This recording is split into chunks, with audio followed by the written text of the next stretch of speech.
ಮಹಾರಾಷ್ಟ್ರದ ಮುಖ್ಯಮಂತ್ರಿಯಲ್ಲೂ ಅಲ್ಲೆಲ್ಲೋ ಭಾಷಣ ಮಾಡುವಾಗ ನಾನು ಕೇಳಿದ್ದಾರೆ, ಕರ್ನಾಟಕದ್ದು ನಮ್ಮ ಥರನೇ ಮಾಡಿಬಿಡಿ ಅಂತ, ನಾನು ಸ್ವಲ್ಪ ಹೆಲ್ಪ್ ಕೊಡಬೇಕಾಗತ್ತೆ ಅಂತೇನೋ ಅಂದಿದ್ದಾರೆ ಸರ್ಕಾರ ಬೀಳಿಸೋ ವಿಚಾರದಲ್ಲಿ. ಅದಕ್ಕೆ ಎಲ್ಲರೂ ಅವರಿಗೆ ಹೇಳಿ ಹೊಳೆದಿದ್ದನ್ನೆಲ್ಲ ರಿಯಾಕ್ಷನ್ ಕೊಟ್ಟಿದ್ದಾರೆ मुख्यमंत्रीಗಳ आदियागी. ನೋಡಿ हा कोण आहे एकनाथ शिंदे.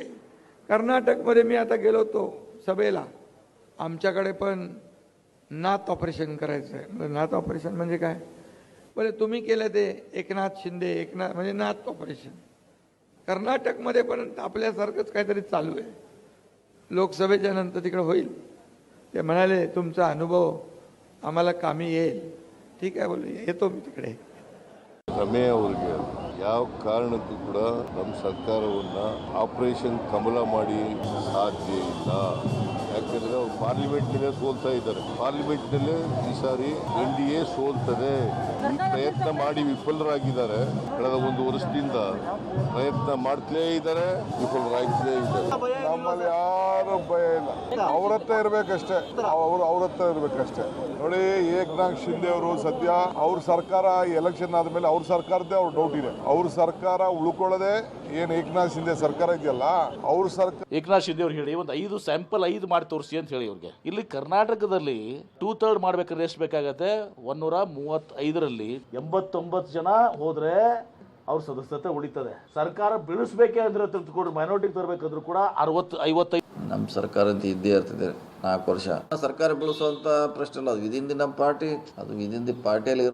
ಆಲ್ ರೈಟ್, ಆಗೋ ಮಾತೇ ಸರ್. ನನಗಂತೂ ಮೇಲ್ನೋಟಕ್ಕೆ ಕಾಣಿಸ್ತಿರೋ ಪ್ರಕಾರದಲ್ಲಿ ಕಾಂಗ್ರೆಸ್ಗಿರುವ ಸಂಖ್ಯೆಯಿಂದಾಗಿ ಆ ರೀತಿ ಬೀಳಿಸೋದು ಗಿಳಿಸೋದು ಎಲ್ಲ ಆಗಲ್ಲ. ಯಾಕಂದರೆ ಅಷ್ಟು ದೊಡ್ಡ ಸಂಖ್ಯೆ ಬೇಕು, ಆ ದೊಡ್ಡ ಸಂಖ್ಯೆ ಇಲ್ಲಿ ಆಗತ್ತೆ ಅಂತ ನನಗೇನು ಅನಿಸಿಲ್ಲ ಇಲ್ಲಿವರೆಗೆ. ಅದೇನೋ ಗ್ಯಾಪ್ ಜಾಸ್ತಿ ಇದೆ ಅಂತ ಸತೀಶ್ ಜಾರಕಿಹೊಳಿ ಅದು ಕರೆಕ್ಟ್, ಅದು ಗ್ಯಾಪ್ ಜಾಸ್ತಿ ಇದೆ. ಅದು ಎರಡನೆಯದು, ಅದು ಆಮೇಲಿನ ಪ್ರಶ್ನೆ, ಬೀಳಿಸ್ಬೇಕಾ ಬೀಳಿಸಬಾರ್ದಾ ಅನ್ನೋದೆಲ್ಲ ಅದು ಅವ್ರವ್ರದ್ದು ಆಮೇಲಿನ ಪ್ರಶ್ನೆ. ಒಂದು ಸ್ಥಾಪಿತ ಸರ್ಕಾರವನ್ನು ಬೀಳಿಸ್ತೀವಿ ಅನ್ನೋದಿದೆಯಲ್ಲ, that itself is a shame to democracy. ಅದು ಯಾರಿಗಾದರೂ ಸರಿ. ಹಾಗಾಗಿ ಅಷ್ಟು ಸುಲಭ ಅಲ್ಲ ಬಿ ಜೆ ಪಿಯವ್ರು ಅನ್ಕೊಂಬಿಟ್ಟಷ್ಟು ಕೆಡವ್ಬಿಡ್ತೀವಿ ಏನಕ್ಕೆ.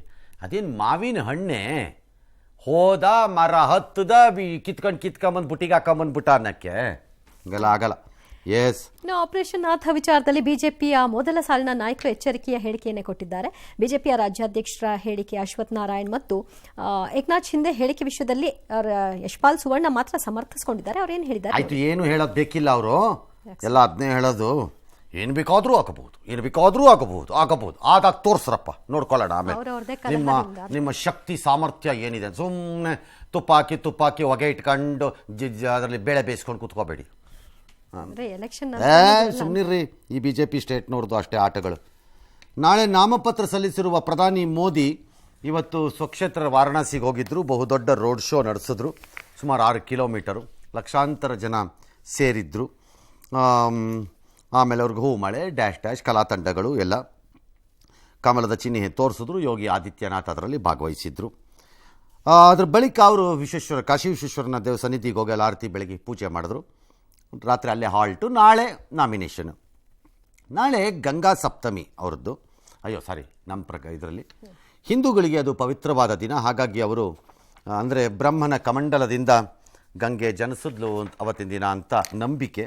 ಹಾಗಾಗಿ ನಾಳೆ ಅವರು ಅದನ್ನು ನಾಮಪತ್ರವನ್ನು ಸಲ್ಲಿಸೋ ದಿನವಾಗಿ ಇಟ್ಕೊಂಡಿದ್ದಾರೆ. ಮುಹೂರ್ತವನ್ನು ಪಂಡಿತ್ ಗಣೇಶ್ವರ್ ಶಾಸ್ತ್ರಿ ಅವರೇ ರಾಮ ಮಂದಿರದ ಲೋಕಾರ್ಪಣೆಗೂ ಅವರೇ ಮುಹೂರ್ತ ಮಾಡಿದ್ರು. ಅವ್ರನ್ನ ಈಗ ಅವರೇನೋ ಹೇಳಿದಾರಂತೆ, ಈ ಟೈಮ್ಗೆ ಹಾಕಿ ಒಳ್ಳೆಯದಾಗತ್ತೆ ಅಂತೇನೋ ಹೇಳಿರಬೇಕು. ಅದು ಅವ್ರವ್ರ ನಂಬಿಕೆ. ನಾಮಪತ್ರ ಸಲ್ಲಿಕೆಗೂ ಮೊದಲು ಗಂಗಾ ಸ್ನಾನ ಮಾಡಿ ಪೂಜೆ ಮಾಡಿ ಆಮೇಲೆ ಹೋಗಿ ಕಾಶಿ ವಿಶ್ವೇಶ್ವರನ ಸನ್ನಿಧಿಯಲ್ಲಿ ವಿಶೇಷ ಪೂಜೆ ಮಾಡಿ ಹೋಗಿ ನಾಮಿನೇಷನನ್ನು ಹಾಕ್ತಾರೆ ನಾಳೆ ಅಷ್ಟೇ. ಅಂದರೆ ಮೋದಿಯವರು ಪ್ರತಿ ಬಾರಿ ಅವ್ರ ತಾಯಿ ಹೋಗಿ ನಮಸ್ಕರಿಸಿ ನಾಮಪತ್ರವನ್ನು ಹಾಕ್ತಾರೆ. ಅವ್ರ ನೆನಪಿನಲ್ಲಿ ಹೋಗಿ ಹಾಕಬೇಕಷ್ಟೆ.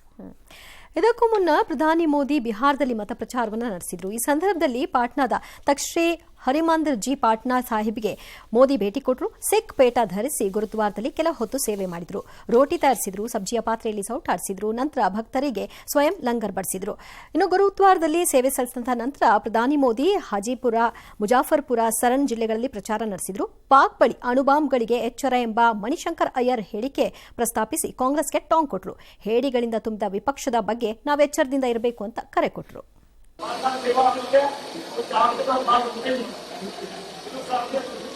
ನೋಡಿದ್ರೆ ಪಂಜಾಬಿಗಳ ಸಿಖ್ಖರ ಪದ್ಧತಿಗಳು ಎಲ್ಲ ಕಟ್ಟಳೆಗಳನ್ನು ಮೋದಿ ಚೆನ್ನಾಗಿ ಬಲ್ಲರು. ಬಿಕಾಸ್ RSS ಅಲ್ಲಿದ್ದಾಗ he was working in part of the ಪಂಜಾಬಲ್ಲೆಲ್ಲ, ಹಾಗಾಗಿ ಅವ್ರಿಗೆ ಗೊತ್ತಿರುತ್ತೆ ಅದು.